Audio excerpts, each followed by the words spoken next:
ఈ ఏదైతే విద్యా హక్కు చట్టం ఉందో 16 రాష్ట్రాలు అమలు చేస్తూ ఉన్నాయి.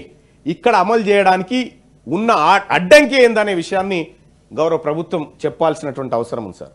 ఎందుకంటే ఇందులో చదివేటువంటి పిల్లలు సార్, ఇందులో చదివే పిల్లలు ఎంత పరిస్థితికి వచ్చిందంటే 14 నుంచి 18 సంవత్సరాల లోపు ఉన్నటువంటి పిల్లల డ్రాప్అవుట్స్ తెలంగాణలో 21% ఉన్నాయి సార్.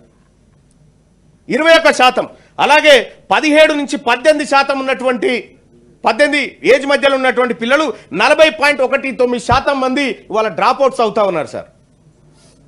ఇన్ని లక్షల మంది పిల్లలు, 20-30 లక్షల మంది పిల్లలు 10th క్లాస్ నుంచి బయటకు వస్తే వాళ్ళకు ఇంటర్మీడియట్లో దొరుకుతున్నటువంటి సౌకర్యాలు ఎన్ని ఇంటర్మీడియట్ కాలేజీలు ఉన్నాయి, ఎంత కథ ఉంది అనేది కూడా ఇప్పటిదాకా లెక్క. కొఠారి కమిషన్ చెప్పింది సార్ 1960లో 20% బడ్జెట్ను విద్య కోసం కేటాయించాలని చెప్పింది. ఇలా విద్య కోసం బడ్జెట్లన్నీ తగ్గిపోతా ఉన్నాయి అధ్యక్ష.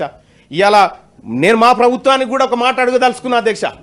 ఇవాళ 2,000 కోట్ల రూపాయలు విద్యారంగం పైన పెంచితే అది రాబోతున్న 11,000 మంది 11,000 మంది ఎవరైతే ఉన్నారో టీచర్లు వాళ్ళ జీతాలకే సరిపోతుంది అధ్యక్ష. దానికి మించి ఏమీ కొత్తగా జరగదు. మీరు ప్రత్యేక పాఠశాలలు, గురుకుల పాఠశాలలు పెట్టి కార్పొరేట్ లేదు కాదు సార్, ఆల్రెడీ కార్పొరేట్ ప్రైవేట్ కాలేజీలు ఉన్నాయి, ప్రైవేట్ స్కూల్ ఉన్నాయి, అందులో విద్యా హక్కు చట్టాన్ని అమలు చేయండి. మీరు గొప్ప విద్య అందించిన వాళ్ళు అవుతారు మా పేద వర్గాల బిడ్డలకు అని చెప్పి తెలియజేస్తా ఉన్నాను అధ్యక్ష. ఇంకా అంతేకాదు అధ్యక్ష, ఇక్కడ అత్యంత దారుణమైన విషయం, లిటరసీ విషయంలో తెలంగాణ రాష్ట్రం దారుణంగా వెనుకబడ్డది అధ్యక్ష.